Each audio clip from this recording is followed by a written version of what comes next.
શબ્દોની જરૂર નથી, આ અવાજ જ પૂરતો છે કે કેટલી ખસ્તા બની છે શિયાળાની સ્પેશિયલ લીલા વટાણાની કચોરી.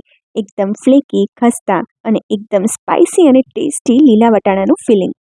તો સૌથી પહેલાં લોટ બાંધવાનો છે. તો એના માટે મેં અહીંયા મેંદો લીધો છે. તમે ઘઉંનો લોટ પણ લઈ શકો છો અથવા તો અડધો મેંદો અડધો ઘઉંનો એ રીતે પણ લઈ શકો છો. મીઠું એડ કરવાનું છે, અજમો એડ કરવાનો છે અને તેલ એડ કરવાનું છે. બધું જ એકદમ સરસ રીતે પ્રોપરલી મિક્સ કરવાનું છે અને તેલનું આ રીતનું મુઠ્ઠી પડતું મોણ આપણે આપવાનું છે. મેં અહીંયા તેલનું મોણ એડ કર્યું છે. તમારે ઘીનું મોણ એડ કરવું હોય તો પણ કરી શકો છો. હવે થોડું થોડું પાણી એડ કરતા જવાનું છે અને કચોરી માટેનો લોટ બાંધતા જવાનું છે. તો આ કચોરી માટેનો લોટ છે ને આપણે સોફ્ટ બાંધવાનો છે. બહુ કઠણ પણ ના હોવો જોઈએ અને વધારે પડતું ઢીલો પણ ના હોવો જોઈએ.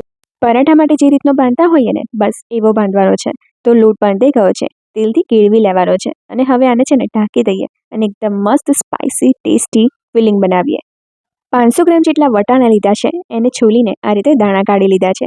એને ચોપરમાં અથવા તો મિક્સર જારમાં લઈ લેવાના છે અને સાથે જ આદુ અને લીલા મરચાં એડ કરી દેવાના છે અને એકદમ સરસ રીતે ક્રશ કરી લેવાનું છે.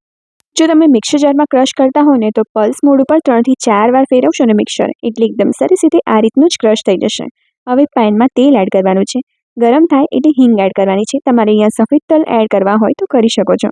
ક્રશ કરેલા વટાણા એડ કરી દઈએ અને હવે આ જે મિશ્રણ છે ને એને એકદમ સરસ રીતે કૂક કરવાનું છે 3 થી 4 મિનિટ માટે. આ રીતે કોન્સ્ટન્ટ હલાવતા રહેવાનું છે એટલે નીચેથી ચોંટી ન જાય. ગેસની ફ્લેમ લો ટુ મીડિયમ રાખવાની છે અને આ રીતે કોન્સ્ટન્ટ હલાવતા જ રહેવાનું છે. તો 3 થી 4 મિનિટ થઈ ગઈ છે. હવે એમાં મસાલા કરીએ. સ્વાદ પ્રમાણે મીઠું, લાલ મરચું, હળદર, ધાણા જીરું, ગરમ મસાલો, મરી પાવડર એડ કર્યો છે. તમારે અહીંયા ચાટ મસાલો કે પછી આમચૂર પાવડર એડ કરવો હોય તો કરી શકો છો. મારી પાસે નથી એટલે સ્કીપ કર્યા છે. હવે એકદમ સારી રીતે મિક્સ કરી લઈએ.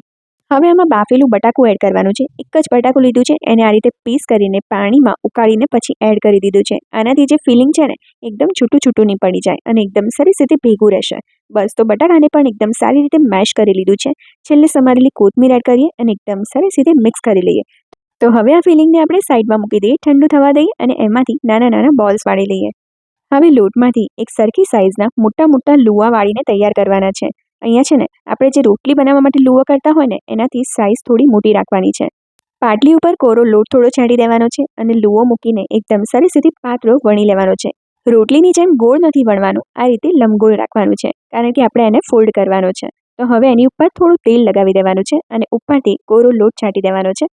તમે આની જગ્યાએ છે ને ચોખાના લોટનો સાટો બનાવીને પણ અહીંયા લગાવી શકો છો. હવે જે રીતે વિડીયોમાં દેખાઈ રહ્યું છે ને એ રીતે ફોલ્ડ કરવાનું છે. આજુબાજુથી છેડા અંદરની સાઈડ લઈ લેવાના છે અને આ રીતે ડબલ ફોલ્ડ કરી લેવાનું છે. હવે વેલણથી એકદમ સરસ રીતે પાછું વણી લેવાનું છે અને આ રીતે એકદમ સરસ રીતે ટાઈટ રોલ વાળી લેવાનો છે. રોલને વચ્ચેથી એક સરખી રીતે કટ કરી લેવાનો છે. હવે જે કટ કરેલી સાઈડ છે ને એ કચોરીનું આઉટર લેયર બનશે એટલે એને પાટલીમાં નીચેની સાઈડ રાખવાનું છે અને પાછું વણી લેવાનું છે. હવે સ્ટફિંગના જે બોલ્સ બનાવ્યા એ મૂકી દેવાનું છે અને એકદમ સરસ રીતે કચોરીને સીલ કરી લેવાની છે. આ રીતે વાળતા જઈને વધારાનો જે પાર્ટ છે ને એને ખેંચીને આ રીતે કાઢી લેવાનો છે અને બાકીનો પાર્ટ અંદર ફરીથી આ રીતે ભેગો કરી દેવાનો છે.